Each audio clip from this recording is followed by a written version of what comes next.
Bi-naagozi. I'm just going to open up with a song before I introduce myself, just to welcome my ancestors, welcome my helpers to come in.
My government name is John LaForme, but my spirit name translates into Big Thunder.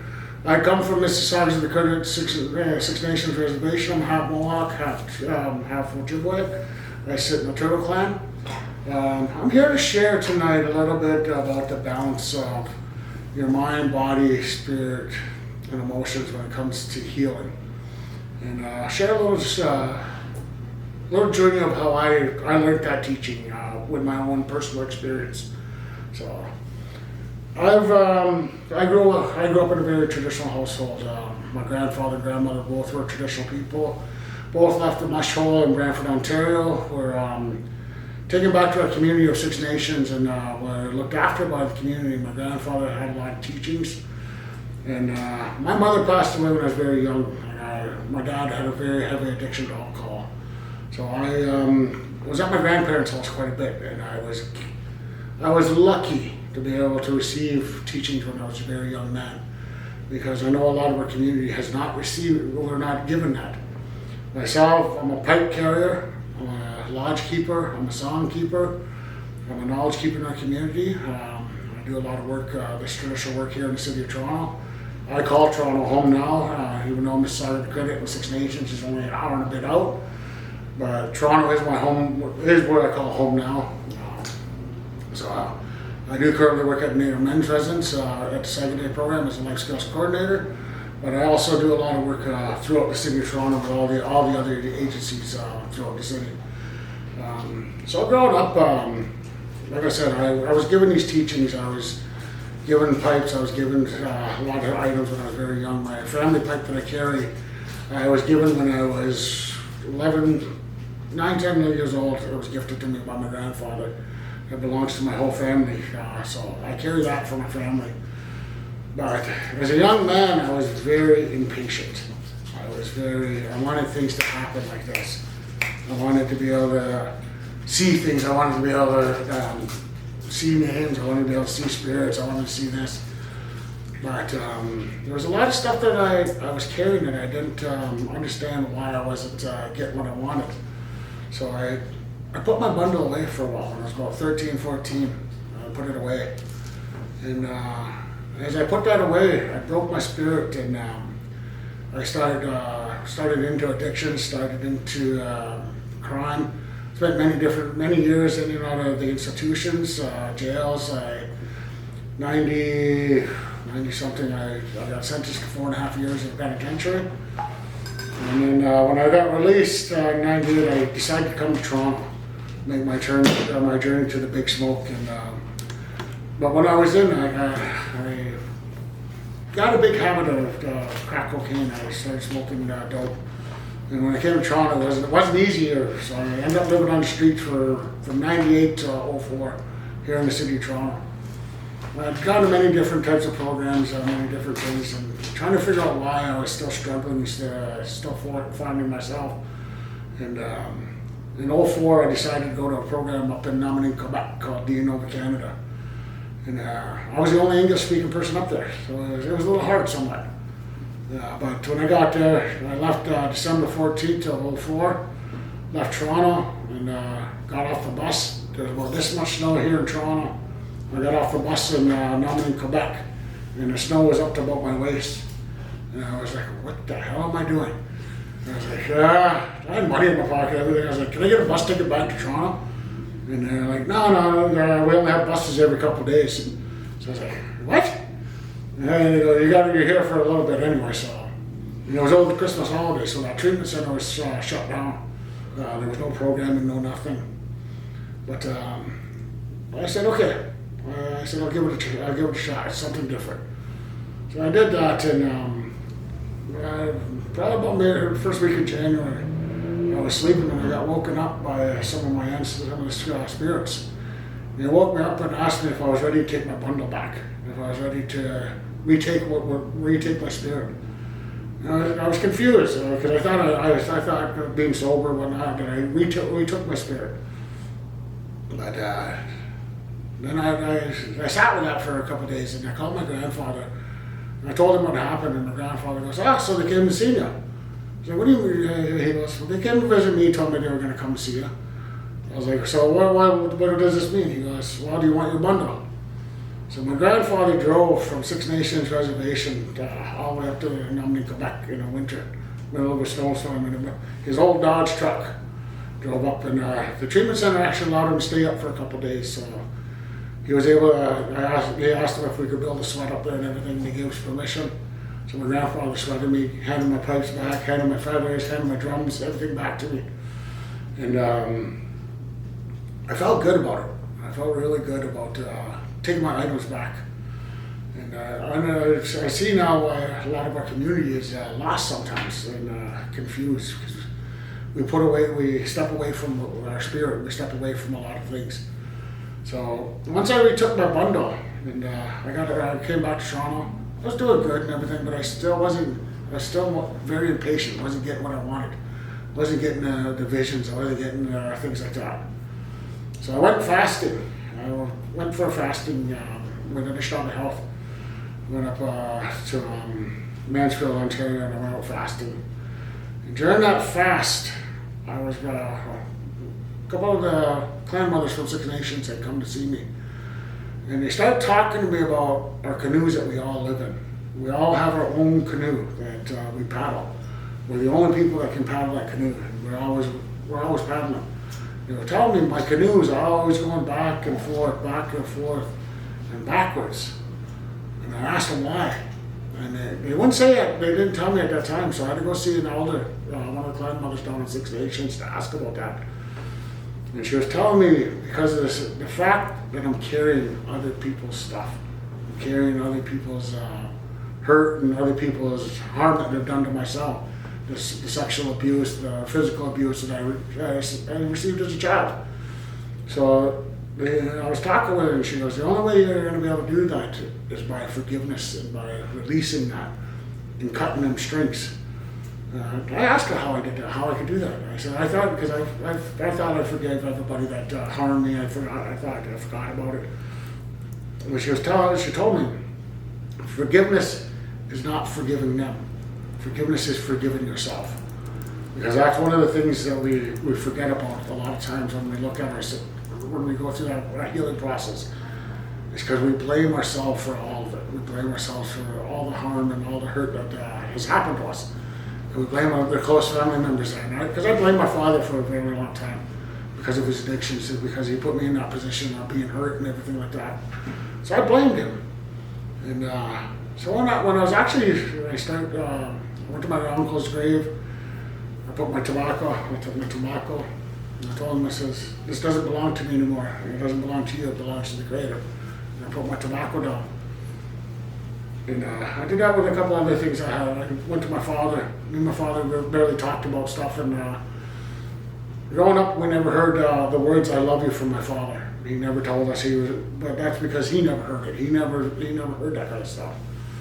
So throughout that time, I started getting visions because my canoe was I was being able to paddle my own canoe by myself without any baggage that was pulling me backwards. And then the pipes I carry 3 different pipes.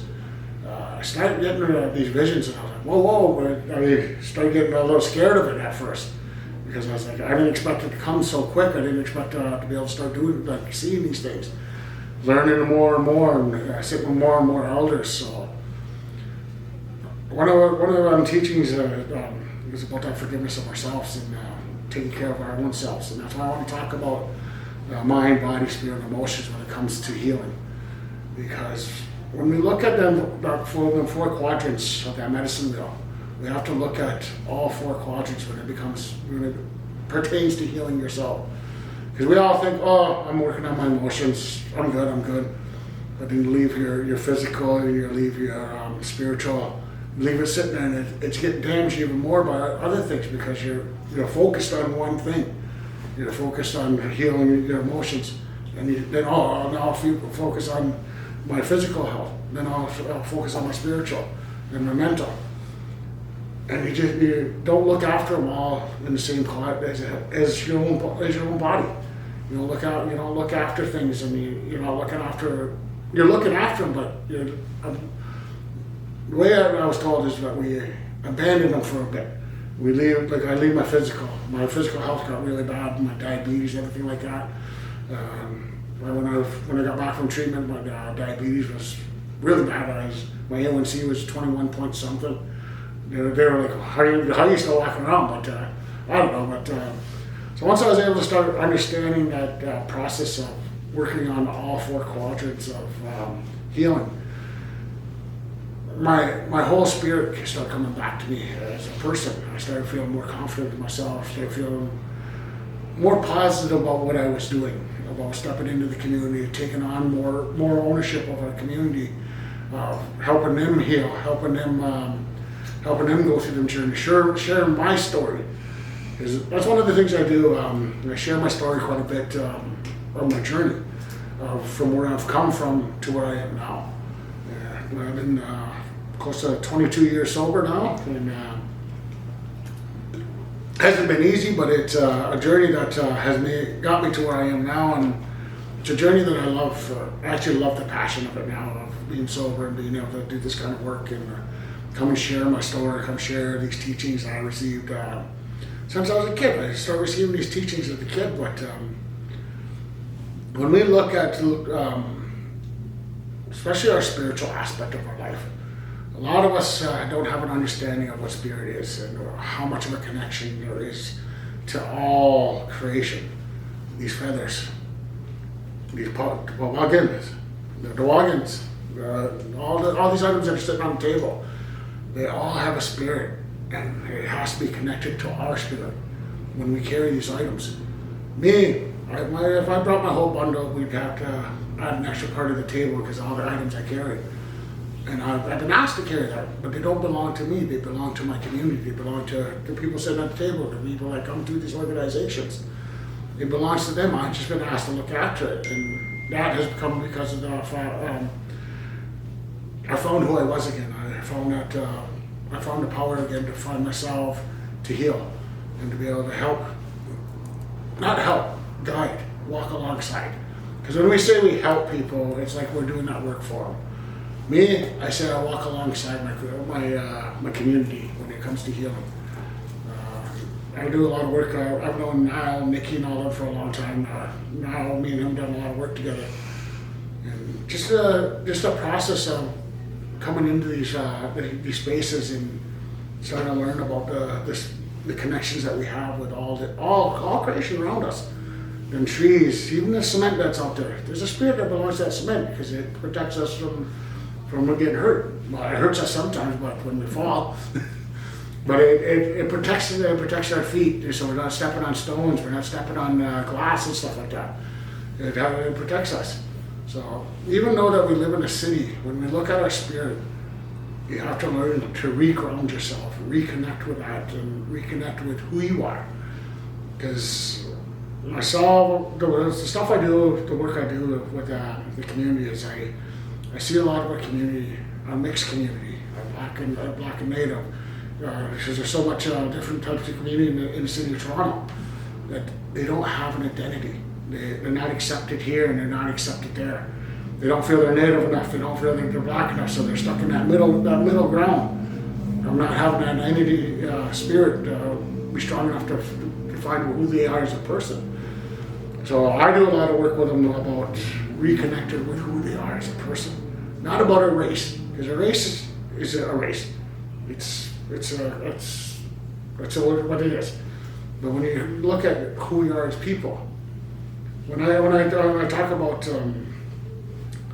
when I look at Christianity, Muslim, and stuff like that, that is I always been told, and I always say it's a man-made religion. It's a man because it's written by somebody and it's dictated that you have to do this, you have to do this to be this. Myself as an Anishinaabe people, when we look at being an Anishinaabe, you don't have to have a drum, you don't have to have a pipe, you don't have to have a shaker, you don't have to know songs to be native. You have to walk in that minimal masalin in that good way and understand who you are as a person with your spirit and stop listening to this thing up here. Because this, I've been always told, this is our biggest trickster we have. Because it plays games with us. It tells us, you're good to do something, you're okay. When you start listening to this, your heart, when you listen to that, you'll understand who you are as a person. And as your spirit and your emotions start to grow, you'll start understanding that you're doing it in a good way. Because even though it hurts sometimes to do something and to say something to somebody, you know you're doing it in a good way. Because when we listen to this, we always have that good and evil on each side, bickering back and forth in your ears, talking and trying to say, oh, do it this way, go this way, go here, go do this. But when you start listening to your heart, that's where the truth comes from.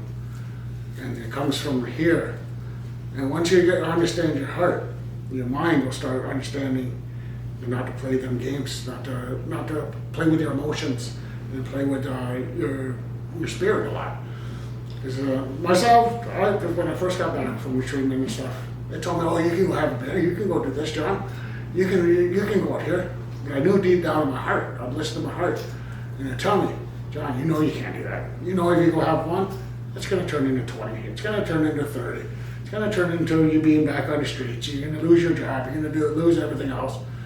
So when I started gaining that and understanding what my heart was telling me that I needed to do, I started building that confidence to be a person again, be able to come out and do this kind of work and put forth again. Because when we're in our addictions, we lose all connection with our spirits. I'm told our spirits are outside of our body when we use them. When we're under the influence of alcohol, drugs, and stuff like that, our spirit is outside. So that's why they ask for, when we do ceremony, they ask for that 72-hour sobriety, so that people can come back and be a little bit grounded. Myself, I've sat with many elders and I've asked. I take my pipe and I go sit at Queen and Bathurst sometimes. I'll take my pipe and I go to places where I know they're still actively using, because I know they don't have, their spirit's too far gone right now to be able to reconnect, and they keep getting pushed away from ceremony. They keep getting pushed back and get pushed back. So if we don't bring ceremony to them, we start bringing their spirits back to them, it's never going to reconnect. So I've learned and I've been given different ways of how to protect myself when I go into the ceremonies. When I take that pipe and I go sit with them, they don't touch my pipes.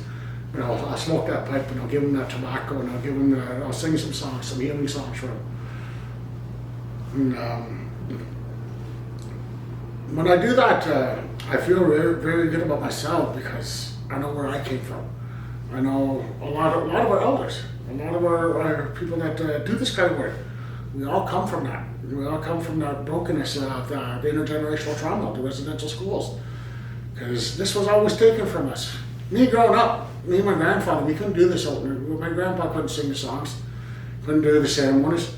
My ceremonial grounds on my got back home are still in the bush. Where my sweat lodge is, it's deep in the bush. It wasn't until it was the late 80s that we could actually start doing this kind of stuff out in the community, like out in the public.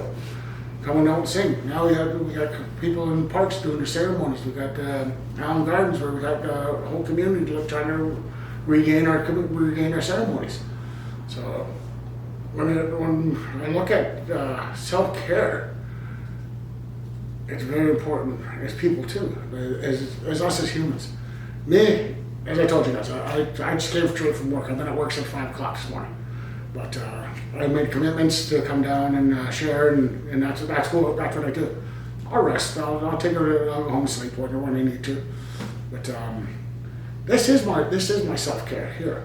This kind of stuff, doing the pipe ceremonies, going to sing them songs, going to do sweat lodges. That's how I take care of myself. But I know there's times like my father just passed away last year. I took about 6 months off the ceremony. I didn't do no sweats. I didn't do nothing. I didn't sing on the power trail. I didn't go anywhere.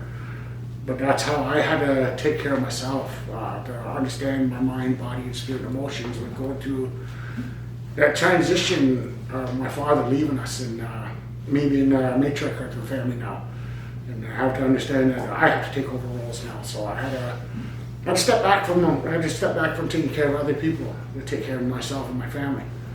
And, it was a change. As you see, my hair, I usually have long hair, but I'm still in that process of understanding the difference of where I am with the matriarch and stuff. So until that, I won't grow my hair back. So I cut it the day my father, we closed the casket on my father, and I cut it and I put the braid inside of my dad. So we had a new transition. So it's been a transition of finding who I am and finding that balance of self-care and self-identity with being the male of the family again, being the one that has to take care of the responsibilities of my family, my grandkids, my nieces, my nephews, and that balance because when I grew up, there was my grandfather, my one side of my family, which was traditional, and one side of my family that was Christian. And my sisters, they went to church all the time, they attended church. So growing up, there was always that battle, and then when we started having our kids, there was that battle too. My nieces and nephews want to learn the culture. My nephew's the next one he's going to receive that family pipe, and my sister pushed back on that. So I had to sit with them and try to understand the concept of our holistic portions and our Western portions of connecting with each other and working through. So, and we were able to figure that out, but it came down to them understanding ceremony. So I had to show them ceremony, show them how it works for me, show them how it's built my confidence. And that's what I do with the community, show how finding yourself as a person is Mississauga, black, white, whoever you are, just finding that balance of who you are as a person makes a big difference, because then you can actually build off. You have a base now to be able to build and grow. Because a lot of times with our youth, you guys, as the organization that I'm at right now, you guys deal with a lot of youth. You're mixing everything like that. A lot of these gangs, they thrive on that. These young youth not knowing who they are, not having an identity, not knowing who they are as a person, and having that distance from their families, their communities, and they thrive on that. So we'll take you in. We'll show you love. We'll show you. We'll give you money. We'll give you this. But as people, as understanding people, we got to make sure them youth know they're welcome in the community, You know, that they're able to come to the community, come to these buildings and sit, get a resource center, different places, and be welcome. Because for the longest time, our community was so broken that we're pushing them kids out. We're pushing them out onto the streets, and we had so much inner trauma with our community that we lost a lot. We were losing them.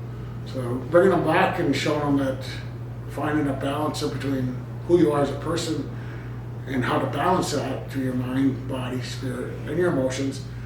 Because when you heal, like I said at the beginning, you gotta heal all 4 quadrants. You don't have to work out them all at once. You can one or two, one at a time, but don't leave one in that back pocket too long, because then it gets itchy. As we say, it gets temptations. It wants to go somewhere else then, because you're not taking care of it. It's like your spirit. If you don't take care of your spirit, it doesn't want to be with you. It wants to go. It wants to be looked after. Like this drum. This drum was gifted to me in North Dakota by a family that I went down and did some ceremony with. This pipe here actually came from them too. This pipe was very old. The family carried it for a long time, and they lost a brother to addictions. And I went down. One of my elders asked me to come down and help do the ceremony for him. So I flew down, did the fire and sang some songs for him, and looked after it. And the family came out and they remind me of like my brother. And they go, this was his items that need to be taken care of now. So you do that kind of work in the cities. So they gave me the pipe and they gave me the drum, and they said, use that because I was using my family pipe for a lot of things. I was using my family and my community pipe for a lot of that. So this one now is specifically just for coming to the community, doing ceremony, going out into the parks, doing sunrise ceremonies, different things like that. So it's about my main thing is about finding balance in your life, finding a place where you're comfortable to be able to walk healthy. You don't have to go to ceremony. You don't have to sing songs. You don't have to have feathers. You don't have to have rattles to be native, to be able to walk in a good way. When we say we pray, it's not about asking for things. When we pray, we're actually just telling what we need. We don't ask. Because when you start asking, that's when you're trying to take more than you want. So when we ask, we tell them, I need some guidance. That guidance will come. Because you're not demanding it, you're not forcing it. You're asking for help. It takes a lot more to ask for guidance and ask for help than it does to let everything just sit in this multiple. If I just let that sage sit there when we were like the sage, the buffalo sage, that buffalo sage there, it lights and it lights up with a big flame. If you don't let it go down, it'll just keep burning. And so it's like that with life. If you don't slow it down a little bit, it's going to always burn. It's going to burn, and it's going to burn quicker than you want it to burn. So take that time, slow down. As parents, as community members, I always tell my mothers to make sure their self-care process is very important. It's okay to tell your kids to go over there for about 5 minutes. Because a lot of our community, we don't want to see our kids get hurt. We don't want to see it. And that's good that we don't want to do that. But when we shelter our kids too much, and we allow them, they control what's being taught. As parents, we gotta show them in a good way that mom needs a break, dad needs a break, go over here. My daughter, when I grew up, she traveled with me a lot on the power trail, right? Because I sing and I travel. So she would travel with me. And I felt good about running around because I knew the Powell family. I knew my family that was in the area.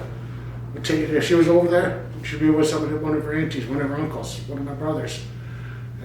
She'd be okay. But when she got tired, she knew where dad was. She knew dad was at the drum, and she'd come back. I'll share one little story about my daughter. Growing up, because of that Western school, she came back to the house one day. And she came into the house and she goes, not being gentle, like not being aggressive over with our children, but being firm with them and teaching them in that good way that yes, there's guidelines, there's rules, and that's what, when my daughter grew as a young girl, she started learning about self-care and started learning about who she was as a person. Started learning to dance, started learning languages, and she built her confidence. And her mother's never been part of her life, so now that she's a mother, she's very strict about that, making sure that she teaches her son, my grandson, that yes, your mom's out here because her dad, the father's there, but he's not in the picture like he should be. But she teaches him. She did it the same way. I'm showing it the same way I did. Showing my grandson that you're welcome, you're loved, and that's what we got to do as parents: is showing our children that they're loved and that they're welcome in community. Because when we look at the way we used to push all the mixed children away, we used to push them away. Oh, you're not Native enough. Your mom wasn't that Native. That's when they went to them gangs. And that's when a lot of our kids, we started losing our kids to gangs and drugs. So I'm very firm with making sure it doesn't matter what color we are as people. If somebody wants to learn from us, they can learn. They can learn these teachings. But not teach them. That's the thing.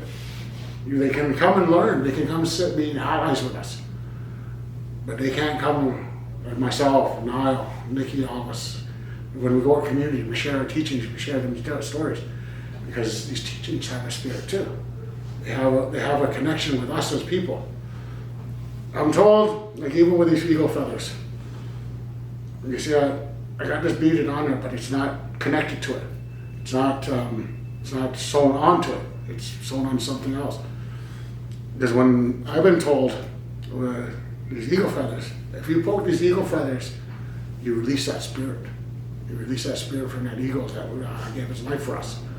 So we're told if it's ever poked, you gotta put it back out in the bush and let it be now, because that spirit needs to reconnect with it. It's like people. If you take that spirit away from us, you see the addictions, you see the hurt that our community goes through a lot of times because their spirit's not connected to them. So when we start doing our self-care, we got to look after all of them. Me, I go for a 2-hour bike ride every morning. I'm up at 4 o'clock in the morning.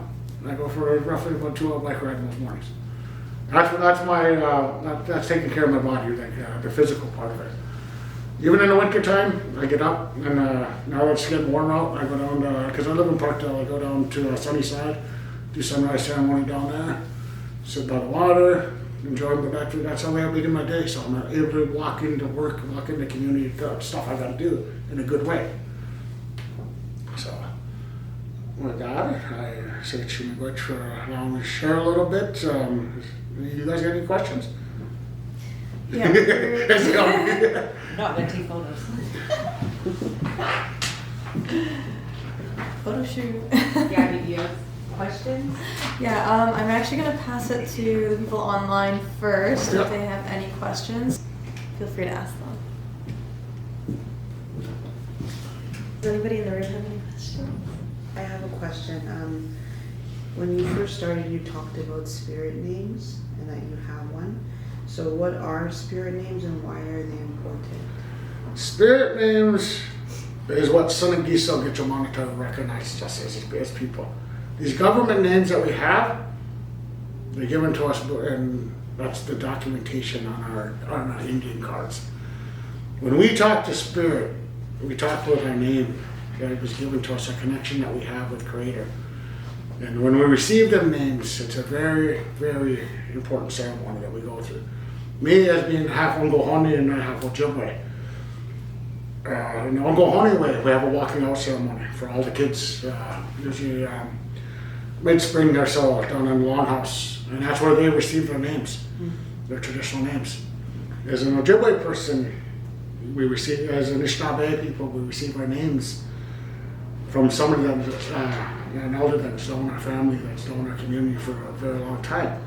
It's not just going up to somebody, giving somebody some tobacco and saying, I need a name. It's not that, because they have to understand who that person is.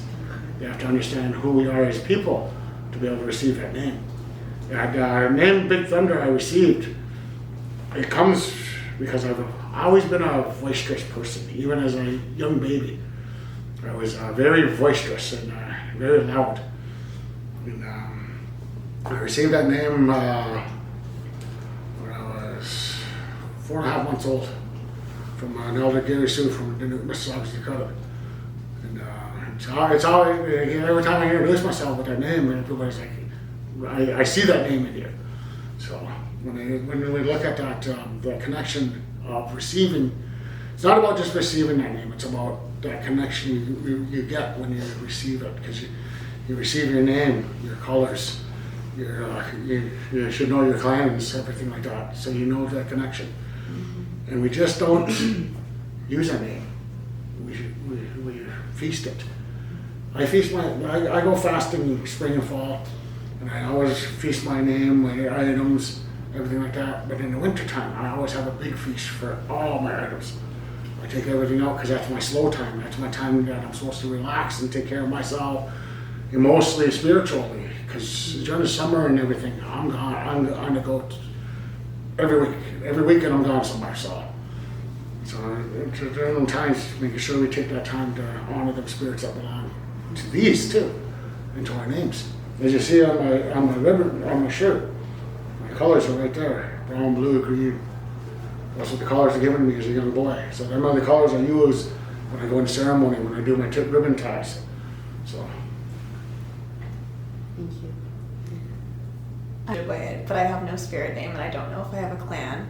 That her and her family were disconnected to her culture due to residential schools. It's never too late to receive a name. It's about doing it in that proper way. Like I was just explaining, not just going up to an elder and saying, I want to receive my name. You got to make a connection with somebody. I do naming ceremonies myself, and I just started doing that, and I've been given that permission to do them ceremonies. But I don't just because I'm with so many people so much time. I don't just say I'm going to do a naming ceremony. I'm like, you got to come and see me 5-6 times so I can meet your family and get to know who you are as people. And I don't like doing naming ceremonies in organizations. I like to go to their homes. I like going to where they're, because when we want to connect their spirit, it has to be connected where they are. Not coming to an organization like an Anishinaabe Health or places like that. But yes, there's a lot of spirit, but that spirit a lot of times stays there. So when we do them ceremonies, go to the bush. I'll go down to the lodge, I'll go off to our Mishkiki garden, and I'll sit with the family because there's more of a connection too. When you're outside the walls of these buildings, so that I create a connection, see. Because when we do them naming ceremonies, it's not just singing a song. It's about, I gotta go know that person, I gotta get to know their spirit. And their spirit tells me who they are. So it's never too late for your family to reconnect. That's one thing I want to reiterate. Everybody because a lot of our community has been so disconnected when it comes to culture, when it comes to being here as people. We're so disconnected that we figure, it's too late to receive my name. I talked to these women, a lot of women are very fast. A lot of our women are supposed to go through that ceremony when they're just coming into of that age. But I deal with a lot of women that lived in the city that their culture has never been there. I tell them it's never too late to do them ceremonies. It's never too late to regain your culture, regain the perspective of who you are as a person. So I hope that answers your question. I have a question. What would you say to people who are feeling disconnected to their culture but don't feel like they can connect due to like lateral violence in their own community? That's a hard one because I see it so much in myself. I'm a person that I'll take them myself and I'll take them places and I'll introduce because I have a well-respected name in the community. I'm well known and stuff like that. I get asked to go different places. I get youth that have been disconnected, that have been away, and have felt that lateral violence. I'll take them down to council fire, introduce them to my brothers there, get them sitting at that drum. And because a lot of times what it comes from is a self-disconnect from themselves too, because they feel like everybody's against them. So when you have somebody taking us mentors, like myself, Mohawk Johnson, guys in the community that step up when it comes to our youth and our young people, and we'll take them under our wings and just show them. I mean, that's one of the big things is let them know that there is people, even though they're feeling that they're not welcome, they're always welcome, and to come to the people, because there's true people that are in the community. When people use lateral violence in our community, they're not healthy. There's a lot of things that's wrong with them. They're jealous. There's a lot of hurt that they're still going through that they're carrying, and they bounce it on other people. They push it on other people. There's one girl that's at Allen Gardens right now. She's very aggressive towards people, and she hurts a lot of community. And she's supposed to be one of the head fire people there. So I've gone down and talked to her, and I asked her not to be like that. But that's because she's still hurt. She's still going through a lot of things. I asked her, go to ceremony, go do this. But with our youth, I think it's just coming to these places that support them, like you guys. You guys don't put no barriers. That's one of our biggest things. If the youth feel if they don't feel there's a barrier, they're more willing to learn. They're more willing to come into places. I go out to Durham Region. There's a group out there that I'm working with now. Never had they have never had programming, but I started out with 2 people. Now I got about 17 people showing up all the time for our men groups. And when I go to Gale Dumont, different places like that, it's about showing them that there is people that are willing to work with them, that are willing to be there. But if they're feeling that violence, tell them it's not them. Tell them it's not theirs to carry, because it isn't. Because they feel like they did something wrong, but it's not. It's that person that's actually doing that harm, that's hurting them people, that's actually hurting. So hopefully that clarifies a bit for you. Yeah, thank you. That's a good response. We're gonna cut it and put it on social media. You talked about a lot of good things. I don't really have a question at the moment because I feel like they've all been answered. Because there is a lot of people in our community who are Native who didn't get exposed to culture in the way that they have been because maybe they were relocated to cities and stuff. Like, what kind of advice do you have for those community members to reconnect who maybe don't have the comfortability with maybe the items? And maybe because I'm just thinking of a few people that I know that used to speak the language, but they can no longer speak the language. And then they also how you talked about lateral violence is they kind of internalize that the world is against them, right? Yeah. I would say to start going to the places that there's a lot of organizations, a lot of places that are safe. Because I know there's still some unsafe places that, like I said, the lateral violence is still bad. Mm-hmm. But they don't have to go in groups. They can approach organizations. Myself, I do a lot of work in homes. I'll go to their homes. I'll go to where they feel comfortable going. Because that's a big thing. Especially with me, when it comes to working with people, I go to where they are comfortable. Because I know in their community there's been so much hurt and so much stuff that's happened that they don't feel like they don't feel comfortable going to organizations. They don't feel comfortable being out there. But ask them for the help. Ask them to be reconnected. Mm-hmm. And understand that there is people that are willing to, that there is healthy people that are willing to do that. And I think that's one of the big things we got to get out there is that there is people that are still willing to do the work in that minimal muscling, in that good way. Because we've had so many pretending, we've had so many people that have appropriated our ceremonies. And that's why I say when we have allies, I love that allies want to learn and love that they want to come and be part of our ceremonies. But they are not to lead them ceremonies. They're not to say, I'm a dancer, I'm a pipe carrier, I'm a drummer. You they cannot do that because they're taking that spirit from that ceremony and using it for a beneficiary for them. So when we look at bringing community back, it's about, the big thing is being willing to go where they feel comfortable, I think. And that's one of my biggest things, because I go all over the city. I travel different parts of Canada, US, and I go right into the homes. I don't say, come meet me at this organization. I'll say, come meet me down in the park. Come down to Sunnyside. We'll sit and have a conversation. I'll share some stuff with you. You don't have items. You don't, like I said, you don't need items to be ceremonial. All you need is that good heart, that pure heart, and being willing to open that heart to allow Senegiso Gitchamana to come into you and to guide you. Yes, I carry a lot of items, but that's because I got a lot of responsibilities too. But that's me. Everybody's different. We're all different people. We can't categorize everybody the same.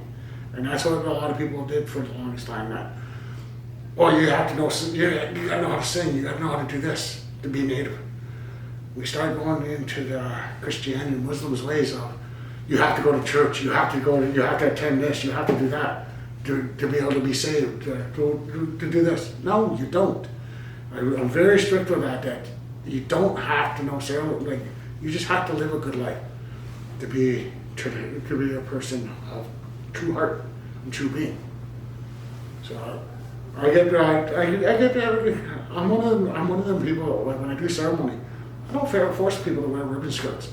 I don't force them to come because that was a colonialism thing. When we rise and stand for things, that's a church thing.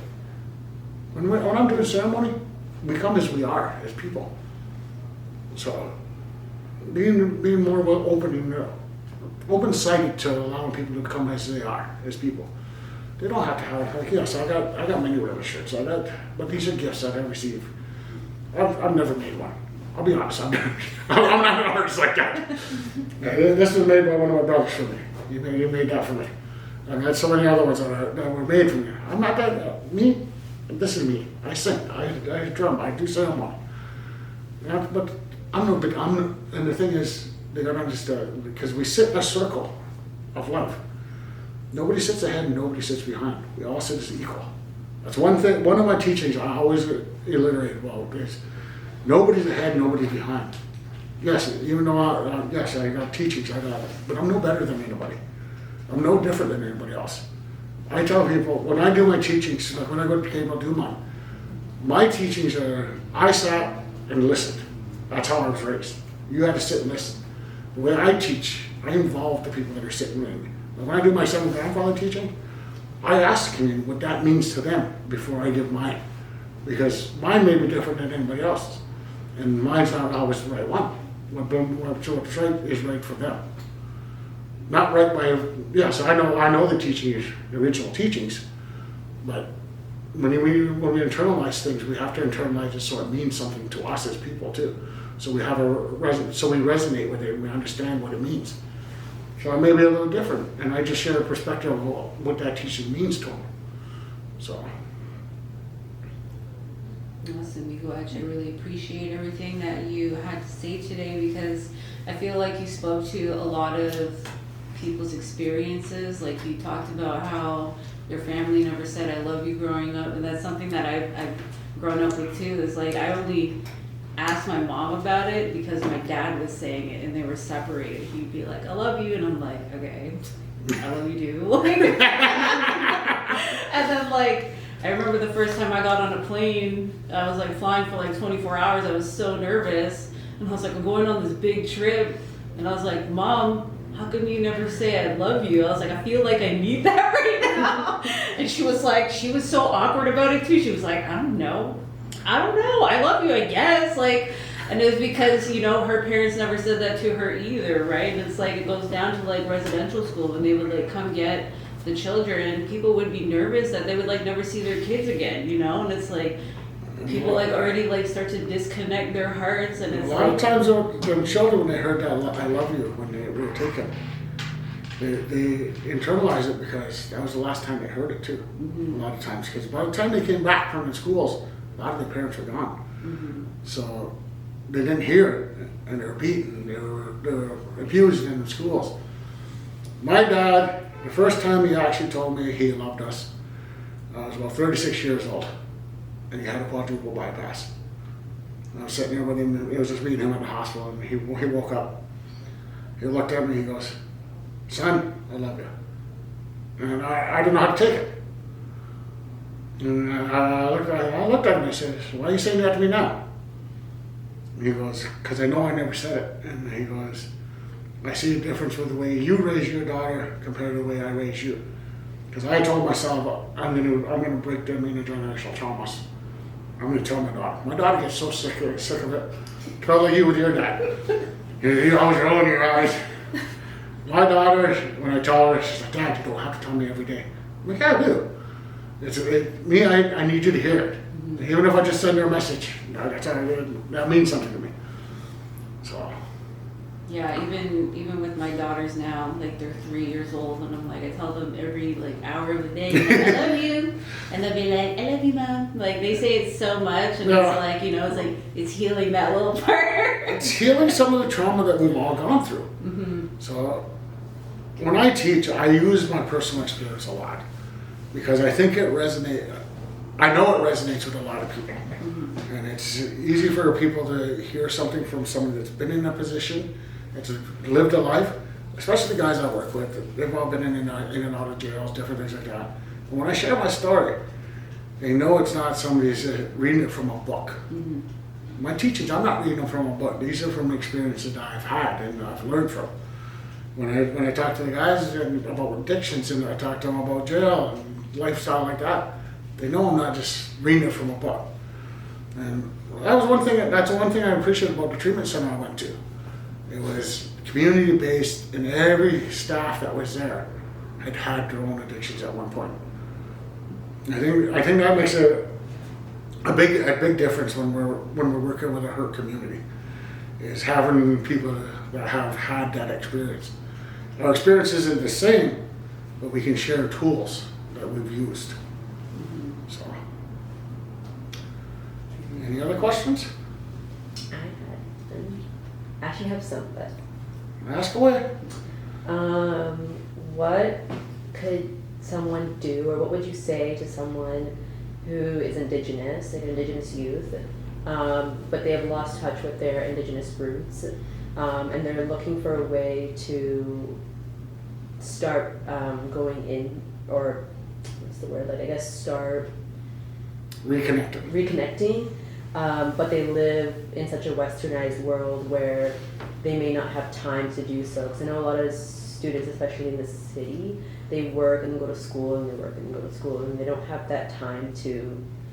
I'd tell them to slow down and make time, because that's the only way we're actually going to be able. Yes, I understand that we have to live and that we have to survive, but we also have to understand lifestyle is not always go. Mm-hmm. If you want to learn, you have to be able to say, okay, I'm going to take a day here, even if it's one day of the week. Say I'm going to take 3 hours here to go and sit with some elders, go sit with some organizations, and ask. The big thing is to ask. Because myself as a knowledge keeper, I don't know if somebody needs that their teaching. I don't know what they need until they bring that tobacco and offer. Being willing to step outside of their comfort zone. Because they get so comfortable in that Western philosophy of, oh, I gotta pay this, I gotta work this, I gotta do this, I gotta do this. But in Anishinaabe ways, we're told that we always have to slow down and look out for ourselves, look out for our mind, body, spirit, and emotion to be able to reconnect. And that's why I find it like understanding self-care is very important. Because somebody that works all the time, yes, I work all the time. I'm not, but I have self-care. These ceremonies is my self-care. My bike ride in the morning is my self-care. I go pick up my grandson all the time. Take him. I kidnap him. My daughter, I'm the only one she'll actually allow to take out of the house. But she'll FaceTime me, she'll go, "Where's Papa?" And he'll start looking around. He'll be here in June, so he's very more noticeable about that. But I tell him to slow down a little bit and understand if you want to learn, you got to be willing to learn. And it's okay to slow down. Life is not gonna go any further if you slow down a little bit. It may take you a little longer to get to somewhere. It's like when you drive, if you slow down and abide by the rules and everything with it, you're gonna get to where you wanna be, but it may take you a little bit longer. So in life, if you slow down and say, okay, I don't need that pair of shoes this week.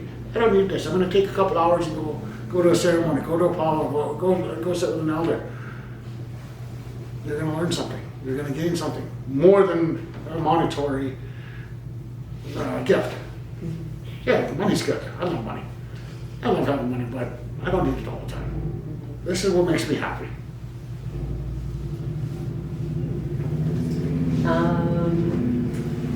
I guess another question I had was, you mentioned before that there is so many mixed identity people, especially in the Indigenous community, and how a lot of them haven't had the chance to get their spirit name.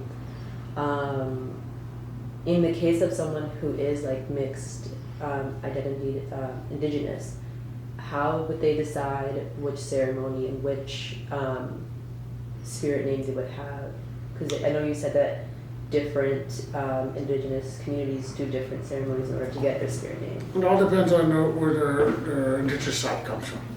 If they're Cree, if they're Ojibway, the Blackfoot, the Dakota, Lakota, it all depends. If they're Mohawk, then they'd go through a Mohawk ceremony. If they're Anishinaabe, when we look at Anishinaabe, it doesn't mean just Ojibway. It means the people of the land. It doesn't just encompass the Ojibway people. It encompasses the Lakota, Dakota, Crees, everybody. The only little difference is the Ongahone people, the Iroquois Confederation. Their teachings are a lot different. But when you look at Cree, Blackfoot, all their teachings, a lot of them are similar. Our sweat lodges are almost the same as the Cree sweat lodge. The only difference with the Cree sweat lodge is their doors in the western doorway. Because they come from the west, and that's where their things, they believe things begin. Not this way, our doorway's in the eastern doorway, because that's where the sun rises. In Ongahone teachings, we believe the creation goes counterclockwise. And in Anishinaabe teachings, they believe it goes clockwise. So it all depends on where their Indigenous roots are coming from. So, and there is no, if they don't know, then they come and sit and find out from different people. They don't know where they're Indigenous, because a lot of our community that are mixed, they don't know exactly where their Indigenous background comes from. So come to organizations like you guys here, go to the Native Resource Center, go to different places and just connect. And then you'll start finding who you are as a person.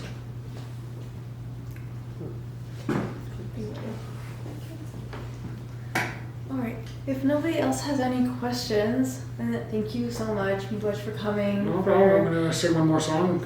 Yes, Yeah. for sure. Usually, when I do ceremony or when I do teachings, I begin with that opening song, welcoming. So I gotta send our ancestors home. So.